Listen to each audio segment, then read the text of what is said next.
Banyak amalan yang menjadikan diampuni. Misalnya kafaratul majlis itu lafadznya agak istighfar. Subhanakallahumma bihamdik misalnya. Dan banyak imatatul adza anit thoriq. Misalnya Nabi pernah cerita ada seseorang yang nakal, kemudian gara-gara menyingkirkan duri di jalan yang ganggu orang lewat, kemudian Allah memaafkan. Ada yang dimaafkan karena ngombeni anjing, macam-macam. Kemudian ngombeni santri, macam-macam. Sehingga potensi kita dimaafkan itu tinggi sekali karena ada sekian amal yang itu menjadi sebab ridhanya Allah Ta'ala. Malah kalau dalam dunia wali itu ada seorang wali mau ngarang kitab, kemudian tintanya itu diminum lalat, dia membiarkan tinta itu sampai lalatnya sampai kenyang, kemudian gara-gara itu dimaafkan oleh Allah Subhanahu Wa Ta'ala. Banyak sekali. Sehingga potensi kita dimaafkan tinggi. Terus turus, jadi orang rasani wong enggak macam-macam lah. Iku ya insyaallah disepuro pangeran. Dadi ana wali, mergo kakean apa? Turu ditakoki, "Kenapa kowe kok turu wong wali? Mboten siap roh donya, Gusti." "Kenapa?" "Donya wis rusak tok, patok mboten roh, Gusti." Lah iku ya mari swarga napa? Ya swargane wong turu ya kira-kira tok.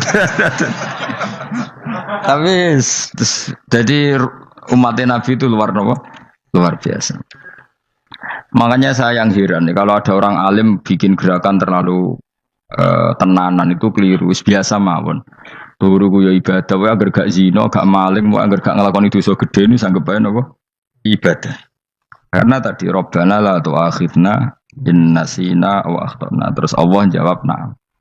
Sehingga kiai-kiai itu takut orang itu lupa, terus dimodifikasi sedemikian rupa jadi wiridan. Tapi alhamdulillah kok banyak yang kritik. Jadi ya biar seimbang, no? Seimbang. Anggap aja alam demokrasi. Jadi aku lagi kecewa ambek sing kritik. Mergo insyaallah rapati paham masalah usul ini. Karena satu-satunya cara supaya orang paham tuh pancen yo dijak latihan bareng-bareng. Gak ngono wis malah ra paham blas. Ya tapi tadi ya semua itu resiko. Zaman Nabi Sugeng nek ana ibadah sunat dilakoni terus, Nabi yo duka, kuwatire dianggap wajib. Tapi nek ora dilakoni blas Nabi yo duka, wong sunat ora tau dilakoni. Jadi sudah alhamdulillah sekarang ana sing ngritik, ana sing setuju biar seimbang no. Wong padha ora pahame wae napa? Padha paham. Padahal makna ayat itu luar biasa. Rabbana la tu'akhidna in nasina wa akhtana. Terus kedua, Rabbana wala tahmil alaina isran kama hamaltahu alal ladina min qablina. Ya Allah, jangan beri beban kami sebagaimana Engkau memberi beban kepada orang sebelum kami. Dulu itu kalau ada orang yang salah, itu harus dibunuh oleh orang yang tidak salah. Liyaqtulal bari'u minkum al-mujrima. Supaya yang tidak salah membunuh yang salah. Sehingga ketika umatnya Nabi Musa menyembah anak sapi, ijel itu, apa kata Allah? Fatubu ila bari'ikum faqtulu anfusakum. Kamu syaratnya tobat harus saling membunuh, yaitu orang yang terbebas dari dosa itu membunuh yang tidak dosa. Masyhur itu. Terus Allah mengirimkan mendung yang pekat, terus gelap. Ketika gelap itu yang al-bari yang enggak dosa mengeksekusi yang dosa. Sekarang kan enggak, paling tangkap KPK. Berarti penjara mulai juga sisa korupsi jake. Jadi penak lah pokoknya zaman akhir itu penak. Pemenang saya KPK ini mulai disoal, jadi aman lah kira-kira. Sebuah sing bener nanti. Aja nih ya sing bener ya pangeran. Misalnya rasa KPK lah nak kita takwa ya rasa korupsi. Kalau KPK dilemahkan nanti yang korupsi marah. Lah masih orang KPK lah nak di pangeran kan ya aman karena korupsi. Kowe ku aneh-aneh wae. Kowe ku wong mukmin kok bakas ngono. Pokoke sementing iku nak kowe wedi pangeran kan ra usah polisi, ra usah KPK, wis tetep ra usah dosa wong wedine mbek pangeran. Nah, kecuali ra usah pangeran ateis, lha iku masalah. Ya, tapi kan omongan ini gak populer, padahal bener. Nah, aneh. Jadi karep pemilu ngene, terbebas korupsi nek ana KPK, urip makmur nek ana menteri kemakmuran. Pokoke kabeh kuwi mbok gantungno pejabat negara. Mengane tau hitam jeblok, sak jeblok-jebloke. Misalnya rasa sejahtera, sare menteri sosial harusnya gini-gini. Ngono korupsi salah KPK. Ngono ana ora keamanan salah polisi. Senengane nyalahno wong. Gue sekali-kali nganggo tauhid. Nek ana adab iku mergo dosa yang sudah kelewat. Ya tapi kan gak mungkin ngomong bernegara gitu. Tapi atas nama iman bahasa kita seperti itu. Kalau atas nama bernegara emang kita butuh polisi, butuh tentara, butuh KPK. Tapi atas nama iman ya tadi kalau kita diberi sanksi Allah itu rata-rata dari bima qaddamat yadaka itu pasti ada salah yang pernah Anda lakukan. Ya, tapi sudahlah ini zaman sudah seperti ini. Sanut ya, anut umumnya wong akeh. Kalau terang nomale masalah hisab ya. Hasibu anfusakum qabla an tuhasabu. Kamu menghisaplah diri kamu sebelum kamu dihisab. Misalnya saya sebagai ulama, tentu hisab terberat saya itu kitmanul ilmi, menyembunyikan apa? Ilmu. Karena ilmu kalau disembunyikan tuh bahaya sekali. Bayangkan di alam fisik. Misalnya ada orang berkebutuhan pada kemaksiatan, terus di situ ditulis bar karaoke misalnya. Orang bisa ke sana karena ada tulisannya, ada WA-nya, ada alamatnya. Kemudian ketika Anda bisa Fathul Qorib, tidak ada tulisannya.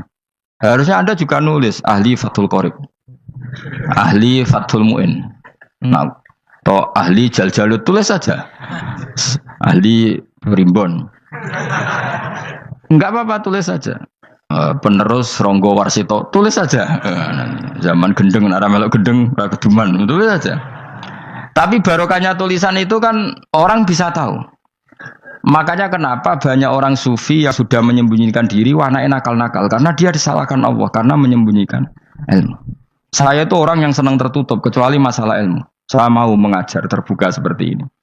Karena tadi awal dari dikenalinya kemakrufan adalah dimaklumatkan.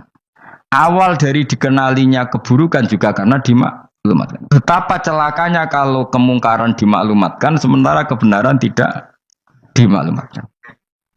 Makanya Mbah Mun itu sampai berfatwa, Mbah Mun guru saya itu. Nah ono masjid ra ono menarane Mbah Mun duka.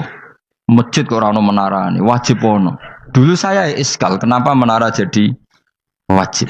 Tapi setelah saya tambah angan-angan, secara fikih jelas tidak wajib. Tapi coba bayangkan, misalnya ada bar lampunya tinggi, orang dari jauh tahu itu bar, sehingga kalau mau maksiat misalnya ingin ke sana. Sekarang misalnya masjid gak ada menara nih, ada orang ingin sholat, ono masjid tahu orang. Jadi baru kayak ada menaranya kan, tahu. Intinya semua kebaikan itu harus dimanarohkan. Makanya manaroh itu dari kata nur, dimenarakan, dari kata nur, dari kata dicahayakan, dimaklumatkan. Sehingga mulai dulu lama itu meskipun humul itu menyembunyikan diri. Tapi kalau masalah ilmu mereka membuka diri. Loh, coba kalau misalnya ngaji seperti saya ini, saya tidak terang-terangan jadi orang alim. Sebetulnya nggak baik. Kalau kamu ujub, sombong, aku orang alim itu tidak baik. Tapi kalau kita kan tidak karena ujub tadi, harus memaklumatkan. Coba berapa bapak-bapak yang tertolong nyari bidan ketika istrinya hamil, gara-gara tulisan karena yang nolong itu bidan, ya kan, dokter gigi. Atau kalau enggak dokter ya ahli gigi. Ahli gigi itu yang dipasang tanpa medis itu. Enggak, kamu menjadi tahu karena apa coba? Tulisan. Tapi kenapa kebaikan tidak seperti itu? Harusnya sampean itu tulis saja. Misalnya sampean enggak alim saja, maklar orang alim. Siap menyalurkan ke tempat-tempat orang alim. Coba TKI tenaga kerja itu. Mereka tahu Korea, Hongkong karena penyalur tenaga kerja. Tulis saja rumah kamu penyalur ke orang alim. Nanti antar kebeduan. Kalau ada orang tanya, maksudnya gimana? Kalau butuh orang alim tak antarkan. Oh ya sudah, itu kalau se-Indonesia, itu luar biasa. Jadi yang ngajinya dulu Fathul Qorib sampai bab sholat itu saja. Ahli Fathul Qorib sampai bab sholat. Tulis saja dalam kurung pemahaman pas-pasan. Enggak apa-apa. Lo coba dokter itu kan fair. Kalau ilmunya pas-pasan tulis dokter umum. Kalau dia merasa pinter dokter spesialis. Dan itu menjadi orang tahu. Tulis saya kan ahli saraf. Nah, lo buatan guyon itu betul. Makanya saya ini termasuk orang yang menyembunyikan diri. Tapi kalau bab ilmu enggak. Sehingga nyun saya tidak sombong, banyak gus-gus alim yang ngaji saya Jamul Jame, ngaji Mahali. Padahal itu kitab tersulit di pondok. Tapi gara-gara saya sering cerita, saya pernah ngaji Jamul Jame sama Mbah Mun. Saya pernah mentakriri kitab ini. Hanya banyak yang ngaji saya. Kalau tanpa itu kan mereka tidak tahu. Ya sama nggak apa-apa kalau menyaingi saya. Tulis saja di rumah kamu ahli Jamul Jame. Barang diparani ahli apa ahli jilid. Maksudnya kalau kitab kamu rusak bawa sini. Ya enggak apa-apa. Nah, sehingga syarat utama jadi nabi itu sebetulnya memaklumatkan din kiri. Ya saya ulang lagi. Pertama nabi jadi nabi syaratnya apa? Memaklumatkan diri. Sehingga pertama beliau jadi nabi naik gunung Sofa, kemudian ya maksara Quraisyin halummu ilayya, wahai orang Quraisy kesini. Terus nabi mulai manggil satu-satu, ya bani Abdi Amanaf kesini, ya bani Fihr kesini. Terus saya ini adalah an-nadhirul mubin. Saya sekarang diangkat jadi nabi. Terus Abu Lahab marah-marah, tabban laka ya Muhammad alihada jama'tana. Muhammad kamu itu orang sial, kita enak-enakan tidur gara-gara kamu manggil kita datang, ternyata hanya untuk urusan seperti ini. Makanya terus ada tabat yada abi labi watab. Tapi yang iman kemudian tanya, Muhammad kalau kamu setelah jadi nabi misinya apa? Saya diutus Allah untuk kamu menyembah Allah, tidak boleh menyekutukan Allah, dan Allah memerintahkan kamu afaf itu meninggalkan zina, meninggalkan maling, gini-gini. Coba kalau Nabi tidak memaklumatkan diri, jadi Nabi seklunak-klunus, ketemu wong monggo nggih. Ada temu dia nggih. Sengerti nak Nabi ku sapa? Sehingga orang-orang yang humul, yang menyembunyikan diri itu di bab ulama masalah besar itu, karena ciri utama dosa adalah kitmanul ilm. Makanya Nabi sidik amanat tabligh fatona. Tabligh itu lawan katanya apa? Kitman. Makanya saya ngaji di mana-mana. Saya di Jakarta ngaji, di sini ngaji, di Pasuruan ngaji. Harus dimaklumatkan ilmu. Dan kalau ada orang tanya ya tak jawab. Saya itu kitab yang paling aneh di pesantren, misalnya yang mulai aneh lah, kayak Jamul Jami'. Saya sampai sekarang masih ngajar Jamul Jami'. Kitab yang aneh. Macane lagi roh judulnya pusing. Jamul Jawami', kumpulane pira-pira kumpulan. Dadi ilmu apa wae ana ning kono. Sing gak ana ilmu dukun, mboten enten. Ilmu carane bodoni ora ana. Ning kono mau carane mlebu swarga tok. Mane potensi kula mlebu swarga itu tinggi sekali. Cara sing model piye duwe. Dadi mun. Dadi cara sing model piye duwe. Dadi cukup banyak napa? Cara. Sampeyan nek cara sitok ora mesti, kula nu gak ada cara kada. Dadi nek dari cara iki mentok, ganti cara iki mentok. Ya terakhir paling gampang itu cara nganggo fadhole pangeran. Iku kena mbok tiru. Pokoke mbok swarga nganggo fadhole pangeran. Masalah utama kita sebetulnya itu. Makanya saya tidak pati cocok sama orang sufi itu. Kebenaran itu harus dimaklumatkan. Sementara orang sufi itu ingin menyembunyikan diri. Itu kalau untuk yang alim itu tidak bagus. Wong kita saja tahu itu dokter atau bidan karena tulisan. Ini bidan, ini dokter. Dan mereka jujur, dokter umum, dokter spesialis. Ya coba misalnya di kota, kamu tulis saja penyalur kebaikan. Orang yang ingin mondok, pondok pilihannya ada, Sarang ada, Peloso, Lirboyo. Kalau saya ke sana gimana? Saya kenal Gusnya. Anter. Wan keren, sudah ada penyalur. Kalau orang bisa tersalurkan ke Korea, ke Korut, ke Jepang karena tulisan, kenapa tidak banyak orang tersalur kebaikan karena tulisan? Orang mau kelunak orang jelas.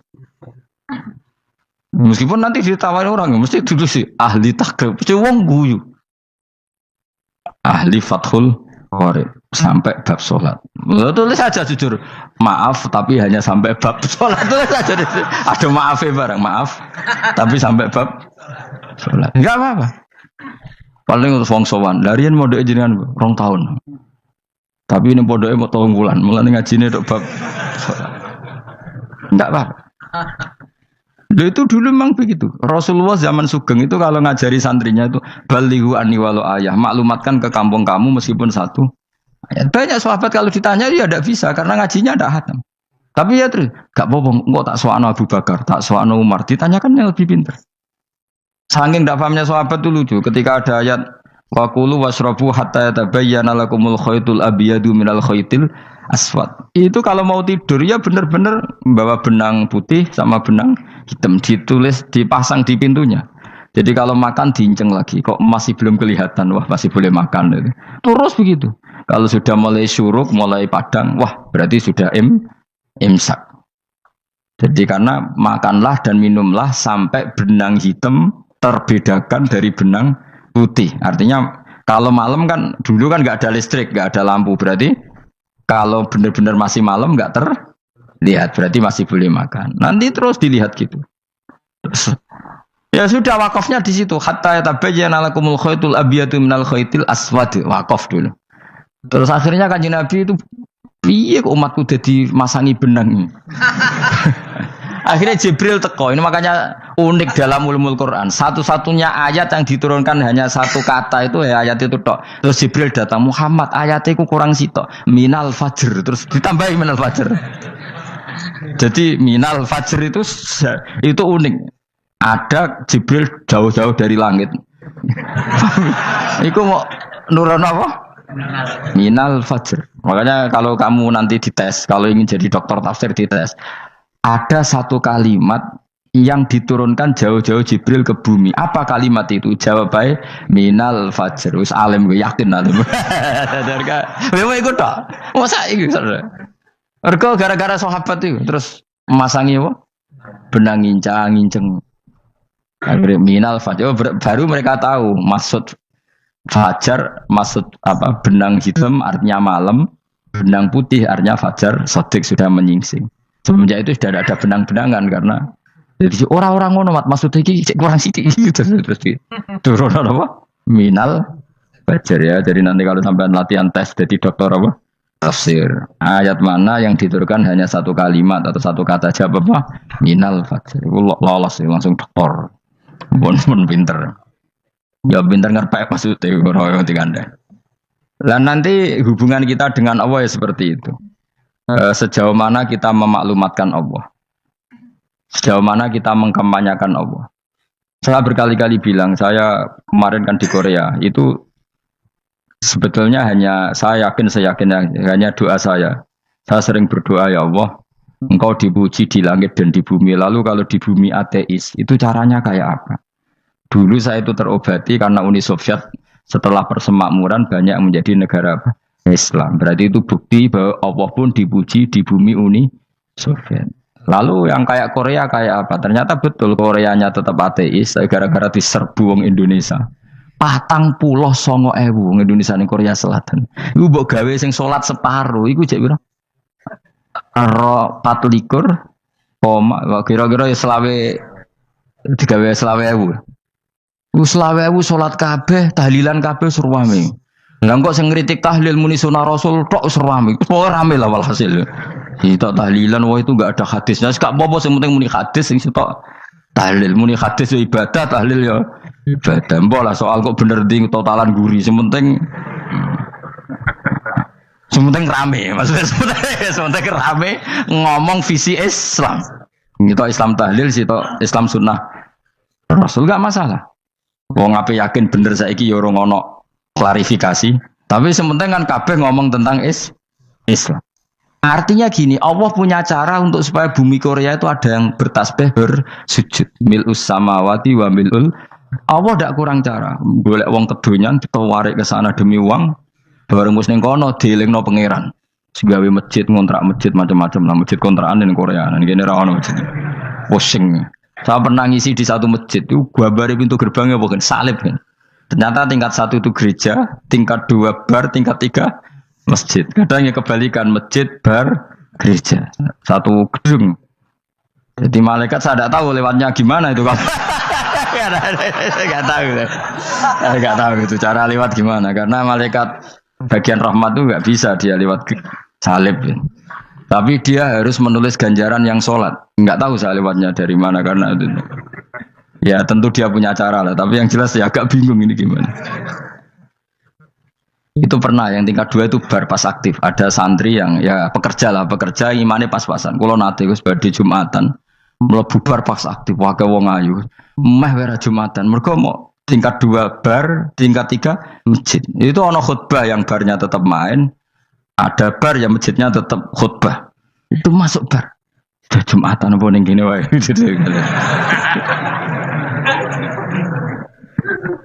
Akhirnya ya di situ beberapa menit terus ada komat Jumatan. Dosa ta Gus ini. Ya aku muni. Ya sekelem Jumatan kok apik. Wong mesti dilakoni kok takok dosa ta Gus. Ora imus kadung lakoni kok takok. Artinya gini, Allah punya cara untuk menyebarkan Islam di Korea. Sama seperti Allah punya cara untuk menyebarkan Islam apa di Indonesia. Dulu orang Gujarat, Punjab, ya sejarah ini menurut saya ya tetap sebagiannya benar. Meskipun tidak seluruhnya benarnya sejarah Islam masuk Indonesia rata-rata orang kan menulis pedagang Gujarat, India ke Indonesia dagang karena mereka mukmin akhirnya juga menyebarkan apa? Islam. Itu jelas nyata. Meskipun tidak semuanya seperti itu karena ada yang dibawa Yusuf Baros itu yang muridnya Sayyidina Ali itu. Terus juga ada yang dibawa beberapa habaib dari Yaman langsung ke Indonesia kayak yang di daerah Tuban itu kan langsung habib-habib dari Samarkand langsung ke mana? Tuban. Makanya saya bilang sejarah itu semuanya benar karena memang variasi masuknya Islam di Indonesia itu banyak. Jadi itu enggak masalah. Sampai niru sing kedunyan mawon sing luwih gampang napa? Belum gitu, kayak Jakarta itu kan kota kayak gitu, baru kayak wong kedonyan orang ke Jakarta semua. Gara-gara tahu mondok pedutan tadi ahli Fathul Qorib tadi yang sampai bab sholat, terus bikin masjid. Iku coba takoki faraid terang ora iso. Pemene takoki muamalah terang ora iso, tapi nak trimo carane sholat sing batal apa ngentut roh. Aduh, ilmune roh nak nganti bab iku jek roh. Sing batal sholat apa jek roh ngentut nyekel wong wedok jek roh. Tapi mbok aja takoki sing detail apa? Cara mengenali kiblat dengan hisab ya marosdil kiblat itu serang arah iso. Atau nganggo komputer dulu, nganggo jam, nganggo kompas. Padahal ono ilmune ya marosdil apa? Kiblat di bulan tertentu, hari tertentu itu nanti matahari tepat di atas Ka'bah. Serang arah iso, nak ngono niku serang arah iso. Ya saya ulang lagi ya. Jadi kesalahan kita adalah kebenaran itu kita sembunyikan. Padahal awal dikenalnya Islam itu lewat i'lam. Fasda bima tu'maru. Kebenaran harus dimaklumat. Tapi problemnya Islam Indonesia tuh kadang humul tuh bangga. Enggak dikenal orang itu bangga gini-gini. Oke lah, kalau yang enggak, saya sendiri ya suka humul. Sampai sekarang saya suka humul. Saya sampai sekarang enggak suka tamu. Bukan karena benci tamu, ribet. Maksud saya kalau sowan kiai yang ngaji saja, ora usah sowan. Oh ribet. Lucu kan, seneng Gus Pak jare wong alim. Terus senenge mau sowan tok ngaji ra gelem piye karepe. Wong kok aneh. Iku berarti kok do karo seneng dokter, di konsultasi obat ra gelem tapi ngajak jagongan. Dok, jenengan tiyang pundi? Jenengan manggen dalem mriki mulai tahun pinten? Lah ya kowe takok dokter kemalan. Mesti nek kowe takok laram apa, obate apa kok malah kenalan. Pindah Jogja tahun pinten, Dok? Lah jenengan kawin mriki tahun pinten? Lha wong jare Gus Bae wong alim kok sowan ngono. Jenengan kelahiran tahun pinten, Gus? Zaman dinosaurus. Wong alim kok takoki lahire ku piye karepe? Sesuk tak gak takok pisan matiku kapan, Om. Coba betapa naifnya kita kalau kita suka dokter, terus kemudian kamu takok, Dok, kelahiran tahun pinten jenengan? Aneh gak? Nak kowe seneng dokter mergo mau konsultasi berobat ya ngomong saja apa yang kamu butuhkan. Aku seneng wong alim yo ngaji titik. Nah, kowe misalnya seneng artis, ndelok konser artisnya takok kelahiran tahun piro. Gak penting artis ayu mbok delok seneng wis sudah gitu aja. Ora wong alim yo ngono ngaji seneng. Ini kadang wong Jawa lucu, seneng wong alim sowan terus takok-takok. Aneh, iku dudu obat ngono, yakin ngono. Maksudnya bu sing profesional maksudnya sing rontok bener sithik lah dadi wong. Aja bener nemen-nemen gak mungkin wis pokoke bener sithik-sithik. Makanya kemarin ngaji apa Nasoihul Ibad kan gitu. Mujalah satu ulama artinya apa? Fi majlisil ilm ketika ngaji. Ora kok mujalah satu ulama utawa sowan matekno wong ngene tuh. Kulo termasuk kiai yang kampanye ini. Kulo termasuk kiai terkenal tapi sing tamu kulo rapati kathah. Kuwi jaga masyaallah tenan. Muga-muga rodok tobat sithik-sithik maksudnya ya sudah lah. Ya tadi hubungan wong alim ya sudah ngaji. Kalau hubungan sama dokter ya tanya konsultasi apa? Medis. Kan lebih enak. Hubungan mbek dukun wis takok wis mbah niki menyangking pundi. Kok jenengan dermemel nglafadzno apa sing kalimatnya sing jelas kena apa nak dermemel mandi nak jelas kok ora mandi ku piye. Takono. Aku yo guru pun mbek dukun. Wong kalimatnya ra jelas kok mandi. Nak jelas gak mandi. Mergo nak jelas kita bodoh nine. Ayo gumun mantra iku mesti gak wae rungokno tenanan kalimatnya terus ra jelas. Dukun-dukun dulu. Lu kok mandi? Nak jelas malah mandi. Mandinya tenan ora ya ora. Ya saya ulang lagi ya. Jadi sebab itu di Quran sering ada kata i'lamu, kenalilah, ketahuilah. Jadi awal dari agama ini adalah harus tahu. Maka menyangkut harus tahu ini lalu Allah bikin media. Media itu apa saja. Tapi lalu kita bisa berdebat tentang media. Itu yang kita tidak tahu nanti hisabnya di depan Allah Subhanahu wa taala. Saya sampai sekarang itu nggak tahu, nggak pernah bilang halal, nggak pernah bilang haram. Misalnya gini ya buat ini dengerin ya. Di Korea ini sering teman-teman cerita. Ada beberapa majikan yang baik sama umat Islam, yang bekerja muslim. Itu kalau dipamiti sholat, kan? Pak majikan saya mau sholat. Sholat itu apa? Mereka bilang dengan bahasa analogi di Korea. Pokoknya sholat itu sembahyang. Ketika sholat itu ditanya sama orang Korea, loh kamu itu sembahyang kok tidak ada patungnya? Karena pengetahuan mereka yang namanya sembahyang itu ada patungnya. Ada yang baik, apa sekalian tak belikin patung? Jadi wong Islam pas sholat tuh didelok ngarepe dhuwure kok gak ono patung. Ono sing ape sujud tuh digambarno salib. Mergo dekne denger-denger kalau karena tidak tahu Islam itu apa. Sementing ada personifikasi Tuhan. Ada lagi ini yang agak ngeri. Ada pegawai Garuda karena dia agak terpelajar waktu sholat, dia sholat sama krunya di mall. Itu langsung security mall nelpon polisi. Ini ada ritual teroris. Jadi sholat itu dianggap mukaddimah sebelum ngebom. Jadi ritual. Pertanyaannya adalah karena mereka tidak pernah ngerti sholat itu kayak apa. Dan kadang-kadang orang ngerti bahwa sholat itu adalah ritual umat Islam itu lewat media.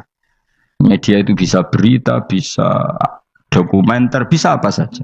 Kita tidak pernah tahu cara Allah mengertikan. Seperti kita tidak pernah tahu madzhab Mu'tazilah, tahunya itu dari kitab-kitab ahli sunnah wal jamaah. Coba kita semua misalnya tahu madzhab yang aneh, Mu'tazilah, Jabariyah, Qadariyah, itu dari kitab mereka apa dari kitab ahli sunnah? Dari kitab ahli sunnah. Maka bisa saja informasi keburukan itu dari orang baik dan informasi kebaikan dari orang buruk. Kita tidak pernah tahu. Karena ini yang bisa ngelola hanya Allah Subhanahu wa taala. Tidak bisa, kita tidak bisa, hanya Allah yang bisa. Maka perdebatan Ahmad bin Hambal dengan Haris al-Muhasibi itu seperti itu. Misalnya gini, tak kiri contoh. Haris al-Muhasibi itu orang alim allamah. Dia ahli sunnah mandat, pokoknya ahli sunnah sekali. Dia mau ngarang kitab tentang dia menentang Mu'tazilah, menentang Qadariyah, menentang Syiah. Terus setelah mau ngarang kitab, ditanya sama Imam Ahmad, ya Haris, kalau kamu ngeritik Mu'tazilah, awalnya gimana caranya kalau ngarang kitab? Ya saya cerita pendapat mereka dulu, lalu saya saya tentang. Imam Ahmad guyu-guyu. Bukankah setelah kamu cerita mazhab mereka plus argumentasi mereka, jangan-jangan pembacanya sudah tertarik. Pas kamu nentang, kamu sudah dianggap gawe-gawe. Karena kadung tertarik.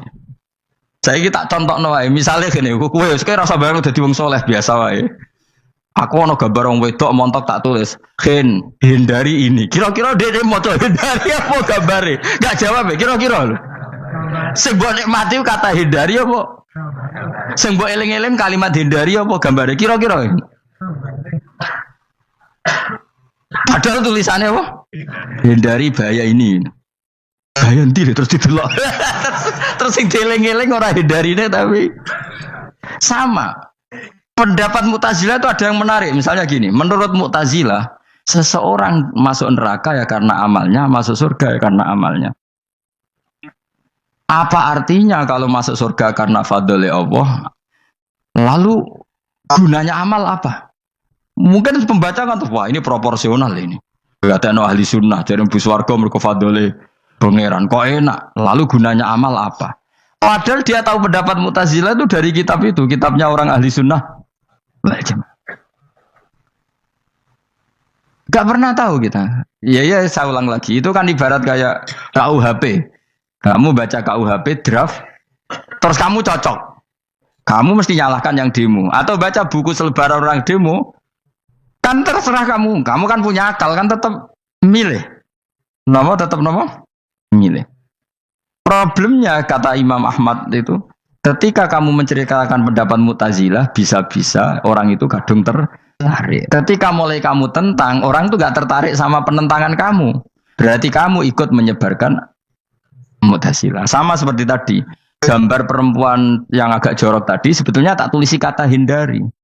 Padahal Ruhin gak tahu eling wong wedok gara-gara tak kei gambar hindari bahaya ini malah jadi eling. Ora eling tulisane eling. Nah, hakikat saya ini penyebar kata hindari apa penyebar gambar itu? Coba. Lalu status saya ini pengedar gambar itu apa pengedar kata hindari? Lah iya yang mengedarkan kata hindari tapi yang mengedarkan. Nah, sama sekarang pertanyaannya, kalau kamu ngarang kitab anti Mu'tazilah itu sebenarnya pengedar mazhab Mu'tazilah apa penentang? Ya pengedar juga karena umat tahu dari kitab kamu. Contoh ya. Lah ya mulane ku dadi perdebatan, kok kaya iya kaya ora. Juga tuh kali gini misalnya, kamu jangan milih presiden yang dari militer, itu pasti keras, tegas. Terus aku, ternyata pembaca itu wataknya militer, lu cari yang begini, pusing kan kamu. Agak suka presiden sipil, enggak tegas. Padahal kamu nulis itu untuk menggiring orang milih presiden. Jangan milih yang militer, pasti tegas, enggak demokratis, enggak nerima pendapat. Ternyata pembacanya suka saya punya pemimpin yang tegas. Habis kamu kan? Yang tahu hati orang itu siapa? Makanya ketika kitab Ahli Sunnah dipenuhi dengan cerita-cerita madzhab Mu'tazilah, itu sebetulnya kamu itu pengedar apa penentang? Itu pertanyaan Ahmad bin. Akhirnya Imam Haris Al-Muhasibi bilang gini, enggak maksud jenengan itu ngelarang apa dukung. Pokoknya mergo mangkel. Dari Imam Yo aku pokoknya ngomong ngono ae pokoknya. Terus akhirnya Imam yes nangoten ketok arahe jenengan mboten sedo ngarang. Makanya Haris Al-Muhasibi akhirnya enggak mengarang kitab itu. Dia sebenarnya pernah rencana Kitabul Firaq fil Islam. Dia mau ngarang kitab kelompok-kelompok dalam Islam. Ya, coba mau apa coba? Misalnya kamu bela tahlil, nasibnya juga seperti itu. Hujahnya tahlil, ini. Terus hujahnya penentang tahlil. Yang bisa mengendalikan pikiran pembaca siapa? Ternyata dia tertarik sama pikiran penentang. Lucunya yang menceritakan kamu, pengagum tahlil. Kan tidak pernah tahu. Mana nak dari ceritanya Mbah Mun itu lucu. Mbah Mun itu mondok Lirboyo. Itu di Bandar Kidul akeh wong ayu. Dulu babanya Mbah Mun itu ada yang suka orang sana sampai nikah orang sana juga pulang ke sarang. Itu diantara mbah-mbahnya Mbah Mun. Suka perempuan sana terus nikah sana nggak pernah pulang ke sarang. Nah, Mbah Mun itu lahir dari adiknya, pokoknya dari keluarga, dari saudara yang nggak pernah pulang dari Bandar. Diwasiati Mun nak mondok ujo geman dolan ning Bandar Kidul. Kayak wong ayu. Akhirnya malah penasaran. Justru kalimat itu yang menjadikan maksudnya aku ajune nganti sepiro kok nganti mbahku katut kan malah akhirnya penasaran. Lare kata Mbah Mun tak angen-angen bener Imam Ahmad bin Hambal. Maksudnya itu kalimat itu pancen ribet. Kalimat itu ribet pancen. Coba milih mana coba? Dong aja geman moro pasar opo lah nang daerah kono. Ono opo? Bahaya kan. Gara-gara kamu melafatkan itu malah orang penasaran. Di sana ada bareng delok ning kono ya nak terus mulai tak ora. Nah, makanya pertanyaannya, pengarang buku juga kena hisab karena sebetulnya apa yang dia tentang orang lain menjadi tahu karena ceritanya dia. Coba kamu ngarang kitab saja yang anti Syiah atau anti Mu'tazilah atau anti Murji'ah atau anti otoritarian, mesti pembaca itu nggak bisa kamu kendalikan. Ya, itu juga rawan hisab, makanya berat. Pokoknya walatus alunna yauma idzin anin naim. Semua itu nanti dimintai tanggung jawab oleh Allah Subhanahu wa Ta'ala. Karena kita tidak pernah tahu. Akhirnya Haris Al-Muhasibi gak ngarang kitab. Imam Ahmad itu tidak punya karangan kecuali riwayat Musnad Ahmad bin Hambal. Kalau ada 14 juz. Dia tidak punya karangan. Ketika ditanya, saya takut membuat hal baru dalam Islam. Karena karangan itu kan mesti melogikakan hukum. Sementara Allah tuh kadang nggak butuh dijustifikasi seperti itu. Jadi cara kitab usul fikih ini, sama tak bedai. Mungkin enggak Allah menyuruh kamu ngangkat gunung Merapi tanpa alat? Enggak, jawab saja. Latihan pinter. Mungkin enggak Allah menyuruh kamu disuruh ngangkat gunung Merapi? Mungkin enggak? Mungkin apa enggak? Nah, itu ulama usul fikih berdebat. Ada mengatakan enggak mungkin. Karena Allah tidak akan memerintahkan sesuatu yang tidak dimampui mukhatab, yang tidak dimampui Masuk akal. Kaul kedua mengatakan mungkin butuhe Allah iku mau wong muni yo tok nurut.